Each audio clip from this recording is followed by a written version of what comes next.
दुनिया भर में तबाही फैला रहा कोरोना वायरस कहां से आया, इस बात को जानने के लिए पूरी दुनिया की नजर चीन की एक लैब पर टिकी हुई है।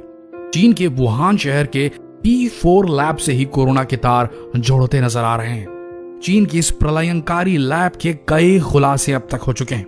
आज इस लैब की पूरी कहानी हम आपको इस वीडियो के जरिए बताने जा रहे हैं, तो बने रहिए इस वीडियो के अंत तक। चीन के वुहान शहर में बने इस लैब पर दुनिया की खुफिया एजेंसियों की निगाहें लगातार बनी हुई हैं और जैसे जैसे इस लैब के कुछ तथ्य सामने आते जा रहे हैं, वैसे वैसे एजेंसियों को ये यकीन होता जा रहा है कि ये वायरस इसी लैब से निकल सकता है, जो आज दुनिया के लिए सबसे बड़ी मुसीबत बन चुका है। कुछ खुफिया एजेंसियों के द्वारा खबर मिली है कि चीन ने इस लैब में कोरोना से भी खतरनाक वायरस छुपा रखे हैं। वुहान के इंस्टीट्यूट ऑफ वायरोलॉजी को फ्रांस की मदद से बनाया गया है। फ्रांस की कंपनी मैरीयुक्स ने इसे बनाया है और चीन की एकेडमी ऑफ साइंस ने भी इसमें मदद की है। चीन की लैब उन गिनी चुनी लैब्स में शामिल है जिन्हें P4 जैसे वायरस की जांच की अनुमति है। P4 वायरस से इंसान में संक्रमण का खतरा सबसे अधिक होता है। यह लैब 3000 स्क्वायर मीटर में बनाई गई। इस लैब का निर्माण 2015 में हुआ था और इसे बनाने में $4.2 करोड़ की लागत आई थी। इस लैब में P3 लैब भी मौजूद है जिसका निर्माण 2012 में हुआ था। इस लैब में सबसे ज्यादा वायरस की जांच की जाती है और अब इस लैब में 1500 से अधिक खतरनाक वायरस जमा है। जब भी इस लैब में किसी वायरस की जांच की जाती है तब वहां के कर्मचारी सुरक्षा के लिहाज से पूरी तरीके से प्रोटेक्टिव सूट पहनते हैं ताकि संक्रमण का खतरा न हो। इसी तरह एक वायरस है कोविड 2019 यानी कि कोरोना वायरस, जो एक दूसरे के संपर्क में आने से फैलता है और सारी खुफिया एजेंसी इसी लैब पर शक कर रही है कि कहीं ये वायरस इसी लैब से तो नहीं निकला। आपको बता दें कि इस वायरस से जहां सबसे ज्यादा तबाही हुई है वो है अमेरिका, और अमेरिका ने इस लैब को एक समय में फंडिंग तक दी थी ताकि ये लैब वायरसों पर अपनी जांच जारी रख सके, लेकिन अब अमेरिका के राष्ट्रपति ने इसकी फंडिंग रोक दी है। अमेरिका ने दावा किया है कि वो इस लैब से कोरोना वायरस के लीक होने की सच्चाई का पता लगा कर रहेगा।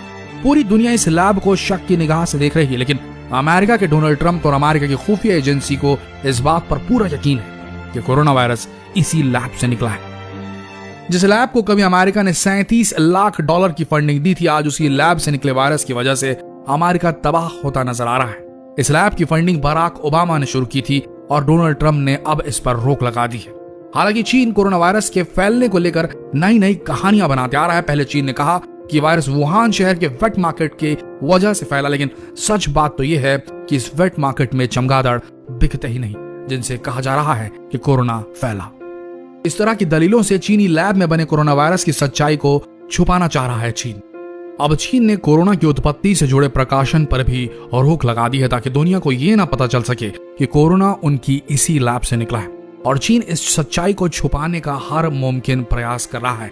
लेकिन चीन इस बात को ज्यादा दिन तक नहीं छुपा पाएगा क्योंकि इसकी गहन जांच अब दुनिया की सबसे शक्तिशाली एजेंसी CIA कर रही है। आपको बता दें कि कुछ खबरें ऐसी सामने आई हैं जहां यह पता लगा है कि कोरोना वायरस चीन का सबसे महंगा प्रोजेक्ट, और लंबे समय से वुहान के इस लैब में चमगादड़ और कोरोना पर टेस्ट चल रहे थे। शुरुआत में यह वायरस चमगादड़ से इंसान में पहुंचा और इसके बाद यह वुहान के वेट मार्केट तक पहुंच गया और फिर वेट मार्केट से पूरे वुहान शहर में फैल गया और उसके बाद पूरी दुनिया में इसने तबाही मचानी शुरू कर दी। लेकिन चीन ने लंबे समय तक इस बात की कोई भी जानकारी चीन के बाहर आने नहीं दी, जिस वजह से दुनिया में लॉकडाउन में देरी हुई और काफी लोग इससे संक्रमित हो गए।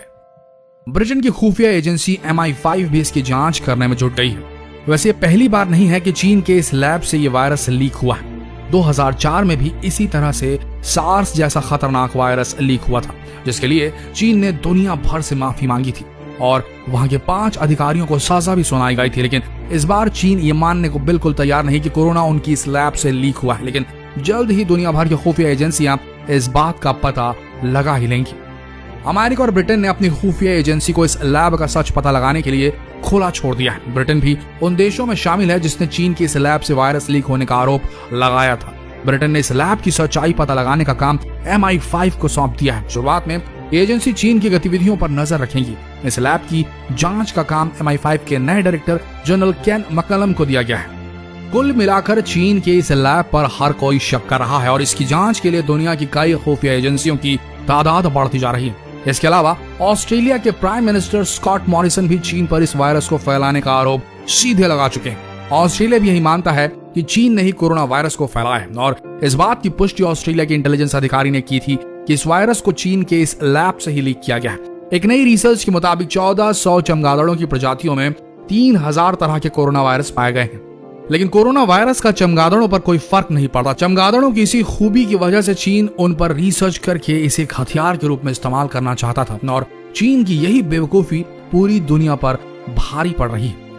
जब भी सबसे ज्यादा कोरोना वायरस को फैलाने का जिम्मेदार अगर किसी को माना जाता है तो वो है चमगादड़। चमगादड़ की वजह से ही इबोला, रेबीज जैसी बीमारियां आई हैं। कैलिफोर्निया यूनिवर्सिटी की ट्रेसी गोल्ड और उनके साथियों ने अफ्रीका, दक्षिण अमेरिका और एशिया के 20 देशों में चूहों, बंदरों, चमगादड़ और इंसानों में कोरोना वायरस का परीक्षण किया, जिसके बाद ये बात पता चली कि चमगादड़ की एक प्रजाति में से 5 तरह के कोरोना वायरस पाए जाते हैं और दुनिया में चमगादड़ की 1400 से ज्यादा प्रजातियां हैं और इस लिहाज से इन जानवरों में 3000 से अधिक किस्म के कोरोना वायरस पाए जाते हैं और ये जानलेवा कोरोना वायरस चमगादड़ से ही फैला है। लेकिन चमगादड़ में ऐसा क्या होता है जो ये इंसानों में संक्रमण फैला सकता है? कैलिफोर्निया यूनिवर्सिटी की कार्ला ब्रुक्स के अनुसार चमगादड़ों का इम्यून सिस्टम अस्वाभाविक होता है, जिस कारण से इनमें वायरस तेजी से पनपते हैं। दूसरे स्तनपायी जीवों की अपेक्षा इन जानवरों में वायरस ज्यादा पाए जाते हैं। चमगादड़ों की इसी खूबी की वजह से चीन इन पर शोध करने में लगा रहता है। चीन का मानना है कि चमगादड़ों की प्रतिरोधक क्षमता पर शोध के मामले में सबसे आगे है और इनमें वायरस लंबे समय तक जिंदा रहते हैं, ये भी उसे पहले से ही पता है। चमगादड़ों में वायरस होते तो हैं, पर इससे उनमें इन्फेक्शन नहीं होता। चीन के मुताबिक वो चमगादड़ की प्रतिरोधक क्षमता पता लगाने में जुटा है। इसी प्रयोग के कारण ये वायरस पहले चमगादड़ से वुहान लैब के कर्मचारी में आया और फिर पूरी दुनिया में फैल गया, ऐसे कयास लगाए जा रहे हैं। लेकिन अगर चीन इस पर प्रयोग नहीं करता तो आज दुनिया में इस तरह की तबाही नहीं मचती। अगर चीन जो भी प्रयोग कर रहा था उसे सतर्कता पूर्व, सावधानी पूर्व करता, इतने देशों से मिलने वाले एड के बाद, मदद के बाद, आर्थिक मदद मिलने के बाद अगर सुरक्षा के पैमाने सही रखता तो आज कोरोना से लाखों लोगों की जानें दुनिया भर में नहीं जाती। आपको क्या लगता है? ये एक सवाल हम आज इस पेज की जनता से पूछना चाहते हैं। ये डायरेक्ट संवाद है। आपको क्या लगता है कि चीन से ये वायरस अपने आप ऑर्गेनिकली निकला या ये एक genetically engineered man made virus था और ये एपिडेमिक एक साजिश है चीन की? आपको क्या लगता है? कमेंट सेक्शन में जरूर लिखें। मिलते हैं अगले दिलचस्प वीडियो में, तब तक के लिए बने रहिए इस पेज के साथ। लेटेस्ट अपडेट्स के लिए धन्यवाद।